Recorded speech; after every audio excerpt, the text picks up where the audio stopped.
El término leyenda se ha vuelto bastante confuso de utilizar en esta época moderna, en 2023, ¿no? Porque debido al impacto que tienen las redes sociales y los medios de comunicación modernos y demás, como que se ha tendido a crear una especie como de cultura del hype, ¿no? Como que de repente el último músico, el último actor, la última película, la última novela, la última serie de televisión, el último dibujante, el último... ¿Se entiende? En cuanto se ha establecido un poco, ya los nuevos fans empiezan a encumbrarlo, ¿no? Y a decir que ya es una leyenda, o que es de los mejores de toda la historia, o que esta película es de las mejores que se ha hecho jamás, o este cómic, o lo demás, ¿no? Es una especie como de mezcla entre el marketing moderno y el perfil de fan actual, que es un fan al cual le gusta mucho hacer listas, hacer los típicos tops y demás, que eso en YouTube podemos ver que tiene muchísimo éxito. De hecho, yo no he hecho ninguno en el canal porque este canal no es un canal exitoso, sino que es un canal de momento muy underground. Pero hoy tenemos aquí un poco el antídoto contra esta cultura del hype, porque hoy sí que vamos a estar hablando de un autor que verdaderamente podemos decir así, con mayúsculas, hinchando el pecho y tal, que es una leyenda.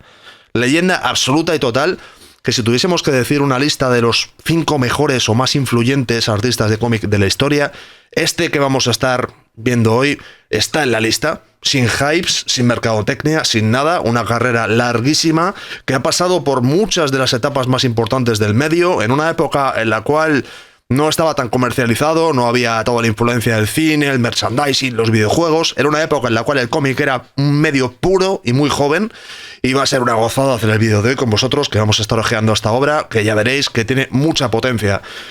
Quedaos que os va a gustar. Soy Samuel M. Jackson. M. Jackson, ya sabéis. Y la obra que vamos a estar hojeando hoy es Mundo Mutante por el gran Richard Corbin. Bueno, y aquí tenemos la tremenda portada, con el estilo característico de este artista, personajes muy grotescos, un color así muy llamativo y demás, esas chicas hiper voluptuosas. Bueno, en la propia firma pone 1980, que supongo que es cuando se hizo la ilustración de la portada.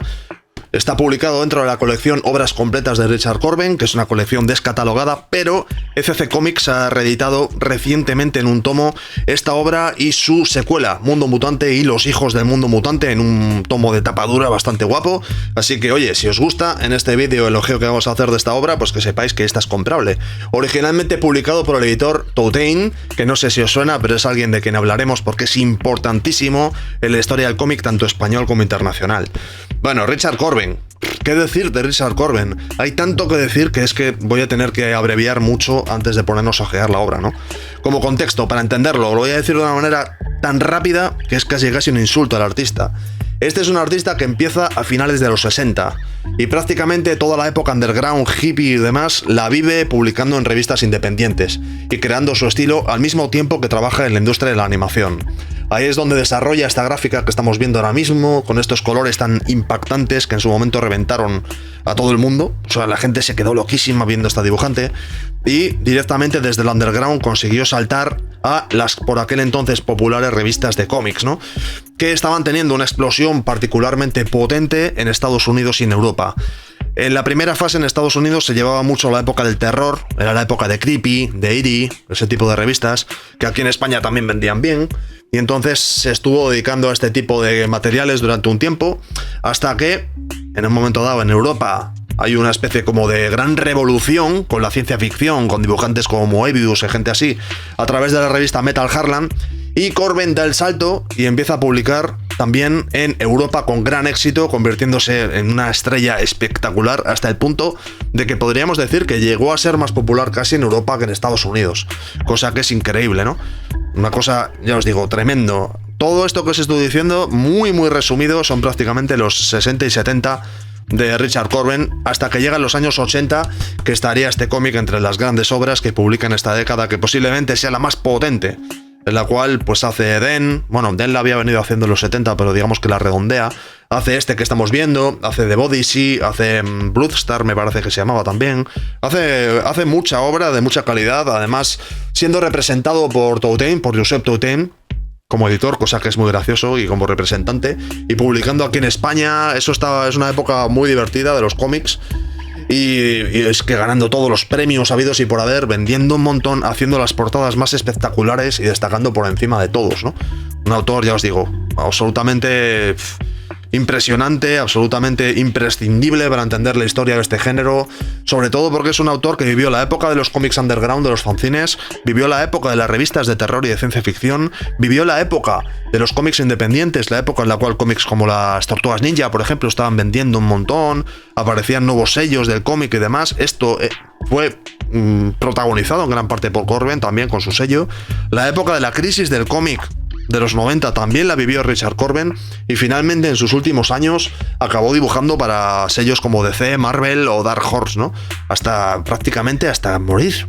Una cosa increíble, ya os digo, una trayectoria que toca todos los palos, toca todas las épocas, es historia viva del cómic y una influencia en el medio, pues como muy pocos artistas han sido, ¿no? En la historia.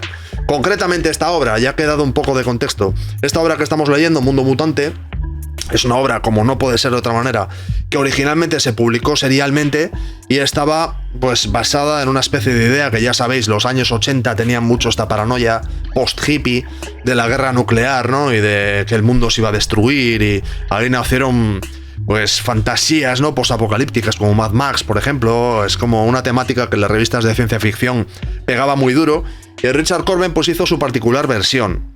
Vale, ¿qué sucede con las historias de Richard Corben? O bueno, las cohistorias, porque él solía tener siempre un escritor, que es, en este caso es Jan Coma, bueno, como veréis, es impronunciable, Strand, no sé cómo se pronuncia este nombre, pero bueno, digamos que es quien le da un poco de forma a los argumentos y a los diálogos de la obra, particularmente. Pero como os decía, uno de los fuertes de Richard Corben no eran las historias. Él se nota que tenía una raíz muy fuertemente asentada en esta época underground hippie de los cómics, en los cuales las historias eran prácticamente secundarias y lo que importaba era pues la revolución, ¿no? Mostrar historias con violencia, con desnudos, con referencias sexuales. Y realmente lo de hacer argumentos sofisticados, que es un poco lo que podemos estar acostumbrados hoy en día, gracias en gran parte a la influencia de los cómics, pues aquí no es demasiado patente, ¿no?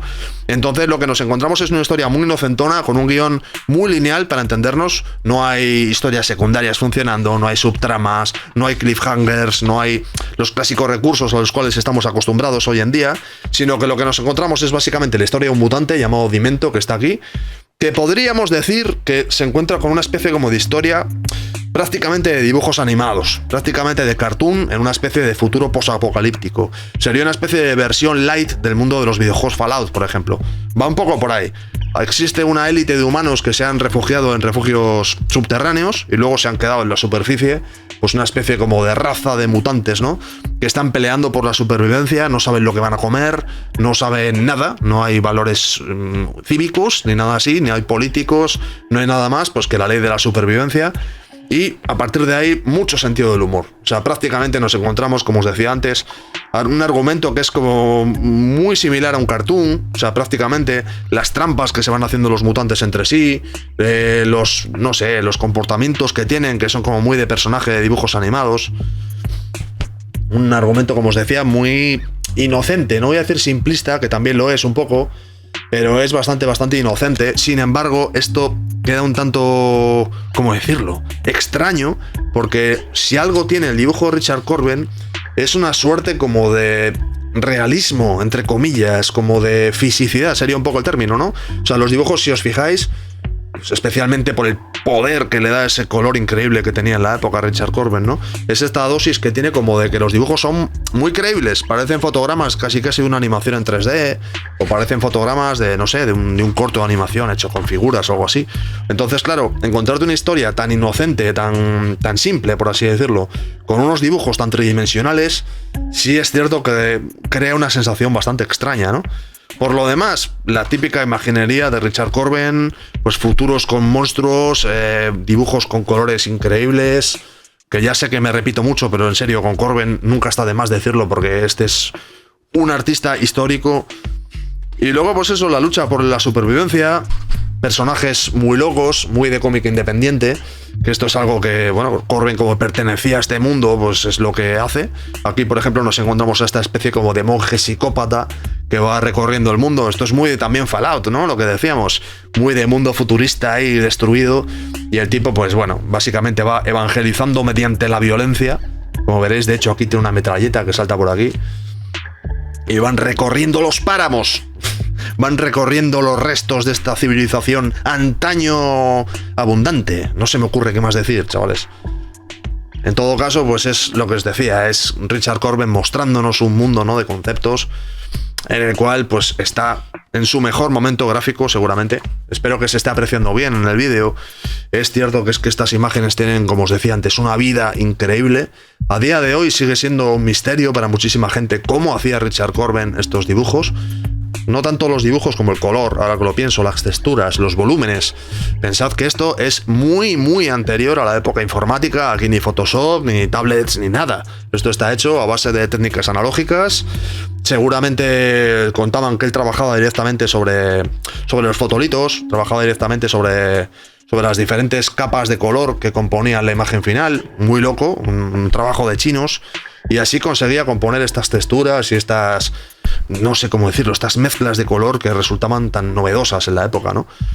Haceos a la idea, en su momento una portada de Richard Corben vendía cómics.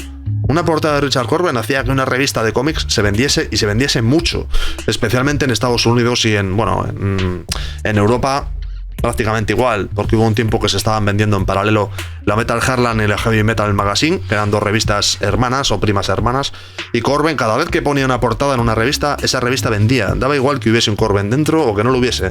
Era el artista, pues, estrella, era como uno de esos primeros artistas americanos que en Europa, pues, eran admirados por todo el mundo, ¿no? Y aún a día de hoy te encuentras artistas que tienen influencia o están influenciados por artistas que directamente querían ser como Corben, ¿no? Bueno, ahora ya que dejo de hablar de lo legendario que es Corben, bueno, en el cómic nos encontramos secuencias como esta, por ejemplo, ¿no?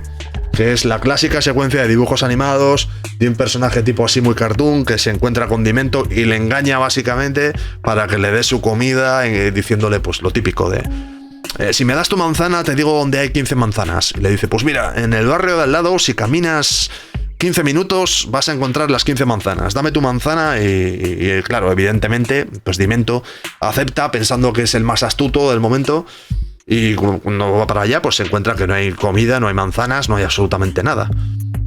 Es así, tiene ese nivel de inocencia la historia. Luego ya el resto es pues la fisicidad, lo realista, lo bien narrado que está. Fijaos a nivel de viñetas, para ser un cómic, bueno, este ya es de los 80, pero bueno, para ser un cómic del estilo, digamos, tan influenciado por la old school setentera, tiene una narración y un estilo de crear las viñetas y demás, así como muy, lo que en su momento se llamaba muy cinematográfico, ¿no? Que también lo utilizaba gente tipo Frank Miller y demás. Y luego, una vez más, pues cada viñeta era súper rica en cuanto a ambientación. Si os fijáis, él utiliza mucho los fondos blancos cuando está dibujando exteriores. No es el caso aquí, pero bueno, aquí por ejemplo utilizando efectos como la niebla. ¿Veis? Aquí por ejemplo utiliza mucho los fondos blancos para darle, o de un color así degradado o lo que sea, para darle mucho protagonismo a las figuras, que son realmente las protagonistas de la historia, ¿no? Cada figura pues con su realismo, con su manera de moverse tan natural y demás. Pero lo que son las diferentes estancias, los cambios que tiene de niveles, por ejemplo esta secuencia subterránea, fijaos qué nivel de física tiene, ¿no? Qué nivel de credibilidad, iba a decir. Pues eso, qué nivel de potencia gráfica tiene, ¿no? Es que se me acaban los sinónimos para describir el estilazo que tiene este hombre. La secuencia tiene un nivel de vida y un nivel de energía espectacular. Y aquí nos vamos a encontrar con el siguiente elemento. Después de que nuestro protagonista haya huido de las alcantarillas, nos vamos a encontrar con otro de los elementos, que son las chicas excesivas. Richard Corben se caracterizaba por tres cosas: colores espectaculares, tíos muy cachas y tías hiper mega ultra voluptuosas. O sea, este tipo, digamos que el concepto de pornstar de la época se le quedaba corto. O sea, a él le gustaba el exceso sobre el exceso, y ahí es donde nos encontramos con las típicas chicas Corben, bajitas y excesivas de todas las maneras posible. Recordemos, es otra época, estamos hablando de tiempos pasados, ¿vale? Este artista, ya os digo, es un tipo nació en el 40, pues juzgadlo desde esa perspectiva. Y esto, pues en esa época era como visto como un auténtico pionero, un canallita. Esto era auténticamente canallita en la época. Mirad qué página más graciosa, ¿no? Además destaca mucho porque Corben, como os decía, como os he dicho ya 800 veces en este vídeo, es un tipo que se hizo muy famoso por sus composiciones y sus colores, ¿no? Pero lo que se separaba del todo de los demás dibujantes exitosos de la época es que, si os fijáis, el tipo de artista americano o europeo que dibujaba este tipo de cosas de ciencia ficción y demás en color solía ser gente que pintaba directamente, que utilizaba acuarelas, aerógrafos, acrílicos, que pintaba directamente las páginas, ¿no? Pero en el caso de Corben, los colores tienen muchísima vida, muchísima fuerza, pero en ningún momento se nota la mano del pintor, en ningún momento se ve que esté... ¿Entendéis lo que quiero decir, no? No se ve pincelada, no se ve la pistola de pintura, no se aprecia directamente que exista eso, sino que casi es como si estuviésemos viendo una película de dibujos animados en muchos momentos. Y eso tiene un estilazo que muy pocos. Mirad, por ejemplo, esta viñeta. Este nivel de tridimensionalidad que tiene la viñeta, este nivel de... ¿Entendéis a lo que me refiero, verdad? Que tiene, está a medio camino entre la fotografía y el dibujo, tiene unas proporciones así grotescas, pero son creíbles. Después las tipografías, por ejemplo, son totalmente manuales, están dibujadas a lo underground, a los chapuzas. Y esa mezcla, como de elementos muy perfectos y elementos muy imperfectos, le da todo el encanto, le da todo ese, no sé, todo ese estilazo, esa expresión, esa fuerza que tiene Corben, que es increíble. Y aquí, bueno, lo que nos estamos encontrando es una historia, como os decía antes, que digamos que por un lado es la parte principal, lo que os decía antes, de una historia muy sencilla, muy sencilla, que prácticamente es un dibujo animado, en plan de personajes que podrían ser el Correcaminos y el Coyote perfectamente. Y por otro lado, existe una especie como de segunda línea de personajes, que son los seres humanos, que viven en los refugios subterráneos y ahí están desarrollando una suerte de nueva humanidad, ¿no? Y ahí es donde se crea también una contradicción, ¿no? Porque vamos pillando un cierto cariño a este nuevo mundo que se ha creado, que vale, es más salvaje y es más... Pues eso, es mucho más precario que el mundo civilizado y antiguo, pero al mismo tiempo su inocencia, por así decirlo, contrasta con la corrupción, ¿no? de la civilización, con sus fábricas, sus centrales nucleares y sus edificios. Y de alguna manera esta nueva humanidad que se está proyectando, esto es muy Fallout también lo que estoy diciendo, ¿no? Esta nueva humanidad que se proyecta desde los refugios, que se está clonando y está intentando crear una suerte de Adán y Eva para repoblar el mundo y que la humanidad vuelva a ser lo más grande, pues es como que no te termina de caer bien porque ya te has encariñado con el mundo salvaje que existe en la superficie. Ya os digo, este es un cómic que está muy guapo, es muy divertido. Ya os digo, es un tipo de narrativa al que uno se tiene que acostumbrar, porque no es el tipo de narrativa, como os decía antes, hiper sofisticada que te puedes encontrar en un cómic moderno. Esto es mucho más simplista, por así decirlo, hay que leerlo pues según viene. Pero es una gozada. La verdad es que es un cómic que es una auténtica gozada. Personajes grotescos. Mirad a este personaje. Un punto de feísmo ahí. Esta especie como de... no sé, como de personaje corrupto a tope, ¿no? Esta es la secuencia en la cual él se infiltra directamente en el refugio subterráneo para liberar a la chica, de la cual, pues sin saberlo, se ha enamorado. Y para ello tiene que librar a la seguridad humana. Bueno, es una historia, ya os digo, muy simple. La verdad es que la historia es muy simple, pero destaca sobre todo lo bien narrada que está, lo bien que se entiende la historia, lo bien que tiene coherencia. Una historia que desde que empiezas a leerla hasta el final se funciona muy bien. El personaje del monje este obsesivo pues directamente encuentra obsceno el concepto de que estén clonando a seres humanos, así que decide que va a ser el gran enemigo de ellos. Bueno, es una mezcolanza típica en la cual, pues bueno, nuestro protagonista Dimento, que no es muy listo, es un mutante que destaca por varias cosas. Una, está cachas, y dos, no es especialmente listo, es muy inocentón. Pues bueno, finalmente se acabará liberando y bueno, pues eso. Digamos que todo esto estará siendo monitorizado por los científicos que quieren repoblar la Tierra e intentarán encajar todo esto dentro del plan. Dentro de esto, pues bueno, encontraremos otras secuencias bastante cachondas, porque es que Richard Corben es mucho, ya os digo, un porcentaje muy importante sobre el humor, y sí es cierto que eso lo hace mejor desde un punto de vista comercial, que las referencias sexuales y explícitas aquí prácticamente desaparecen. Ya sabéis que los años 70 fueron un desfase, y una cierta parte de los 80 también, llenándolo todo de desnudos hasta atrás. De hecho, en su momento, Richard Corben, su obra más famosa era Den, llamada Neverwhere o Den, y directamente es que los personajes estaban en pelotas, directamente todas las páginas. De hecho, parte de la gracia que se supone que en la época tenía este cómic es pues ese uso explícito de la violencia y la desnudez, ¿no? Aquí en este caso ya se veía que entrábamos en otra fase del cómic. Richard Corben entraba en otra fase de su carrera, así que tenía que dedicarse a sugerir, pero ya no mostraba con tanta alegría porque había que vender cómics, amigos. Pero bueno, este Corben, ya os digo, esto digamos que podía ser parte del pico suyo creativo en los 80. Luego, debido a la crisis del medio y todas estas cosas, llegaron los años 90 y su sello Fantagraph Press, con el cual él estaba editando buena parte de sus obras, entre las cuales están Rip Tiempo Atrás, que no sé si habéis visto el vídeo que tenemos en el canal. Yo no estoy muy contento con él, pero bueno, os pongo el enlace arriba. Tal vez vuelva a hacer ese vídeo porque me gustaría hacerle un poco más de justicia a Corben. Pues eso, su editorial petó, pues porque hubo una crisis en el cómic, ya hablaremos de ella en algún vídeo, y tuvo que acabar trabajando para otros sellos, para otra gente, y eso le hizo venir a este cómic que estamos viendo en el año 1997, que de este nosotros hemos hecho ya unos cuantos vídeos, y de hecho tenía pendiente hacer el siguiente, justo era el de Richard Corben, y gracias a esta historia que vamos a ver ahora, un poco por encima, Hacedor de monstruos, dibujada en estricto blanco y negro, en el año 1997, Richard Corben empieza una época tardía, prácticamente con 60 años. Y a lo largo de esta época empieza a dibujar en DC, en Marvel, en Dark Horse, dibujando a personajes como Hellboy, como Hulk, como Luke Cage, Puño de Hierro, El Castigador, o sea, personajes súper famosos, y hacer una última fase ya bastante adelantada dentro de su carrera, muy buena, de la cual veremos aquí bastantes de ejemplos, porque la verdad es que su fase tardía como artista mainstream estuvo impecable y además destacaba porque por primera vez tuvo la oportunidad de trabajar con guiones bastante más sofisticados. Si tenemos que destacar alguno, yo diría los de Brian Azzarello, el guionista increíble de 100 balas, con el cual hizo varios cómics increíbles. Pero bueno, de esto ya hablaremos en otro vídeo. Decidme qué os ha parecido. Si os gusta Richard Corben, que ya vi por ahí cuando hice un short en su momento diciendo que Richard Corben era mi padre, vi algún comentario por ahí que decía que era feo y grotesco. Lo puedo entender, desde cierto punto de vista, puedo entender que estos dibujos parezcan feos o parezcan así grotescos, porque en cierto modo lo son.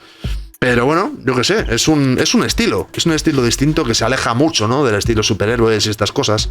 Decidme qué os parece Richard Corben, si os gustan sus obras, si os gustaría ver algún cómic más suyo, que ya os aviso que lo vamos a ver de todas maneras, y de la misma manera, pues lo de siempre.